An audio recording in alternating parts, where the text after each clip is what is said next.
Right. Full time, Manchester United 0, Arsenal 1. Just tell us your names, please, and where you're from in Greater Manchester. Sylvia Thomas, Corsial.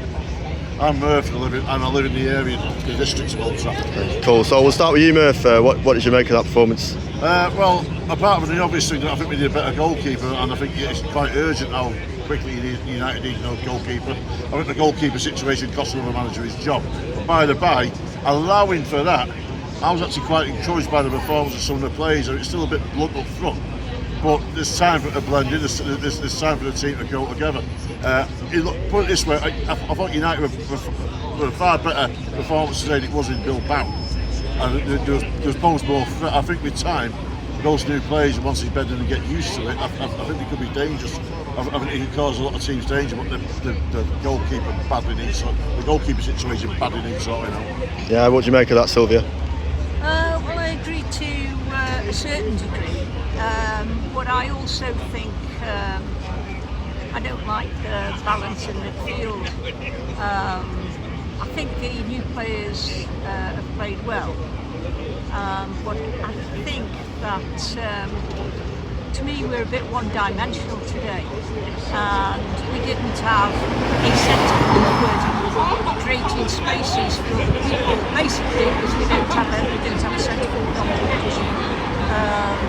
But I thought the new players played well. I thought it was more of a team effort. There was more effort from everybody, and I just thought it was a bit of an unfortunate goal, because on another day it would have been a foul against the goalkeeper.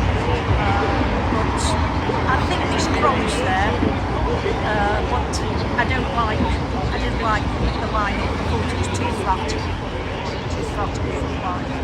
Yeah, and obviously you've been coming to Old Trafford for a long time. I mean, seeing United get relegated, you've seen some teams that have performed much worse in the league than this, but do you feel like these players care as much as teams maybe from previous generations? I know there was a lot of criticism after the Europa League final in Bilbao, but do you think this current crop of players that Amorim's had, I mean, we've seen in pre-season, hopefully he's trying to sort the dressing room out a bit.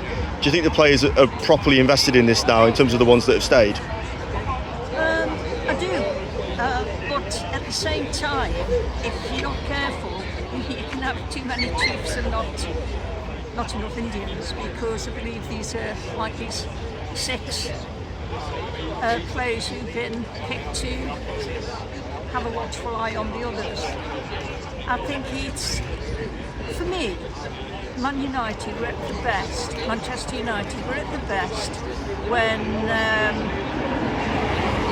more flair was allowed in the game. And I think if you're not careful, if you get rid of the flair, and we do have flair players, if you get rid of the flair, you get rid of that opportunity where you can just nick the goal in the last minute.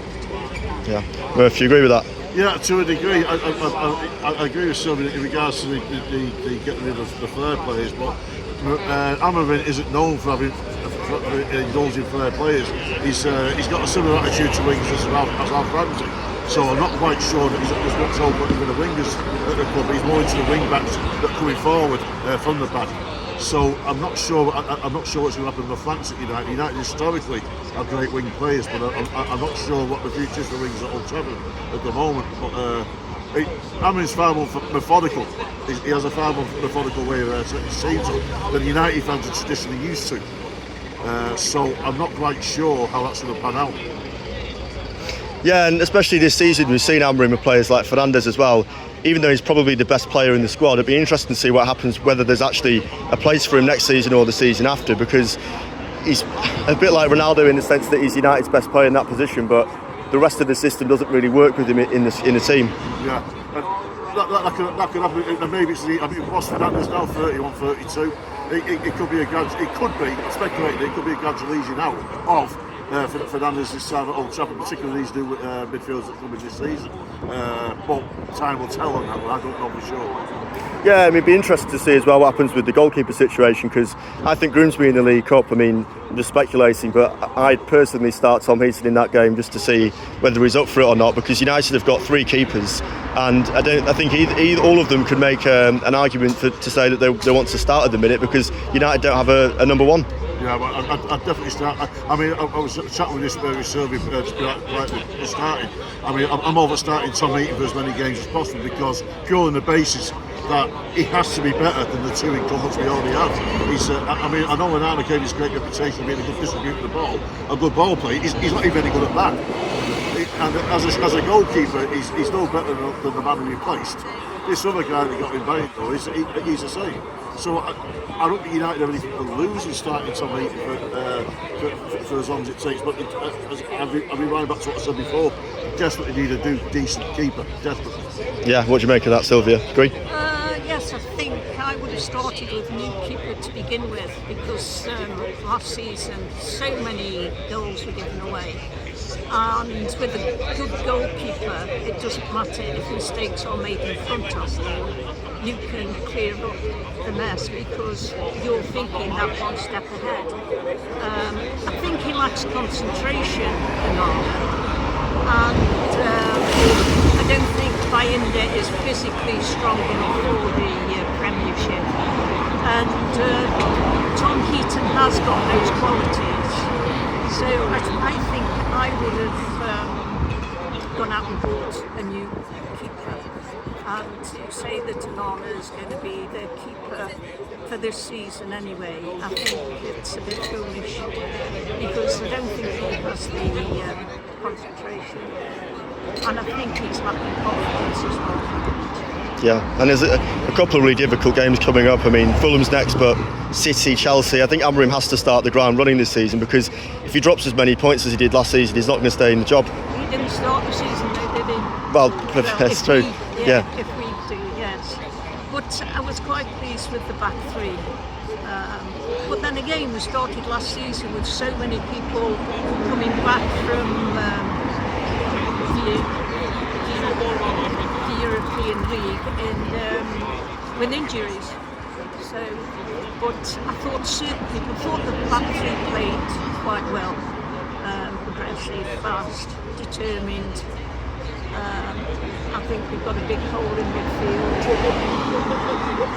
and I don't quite understand how he's playing his 3 forwards that he played.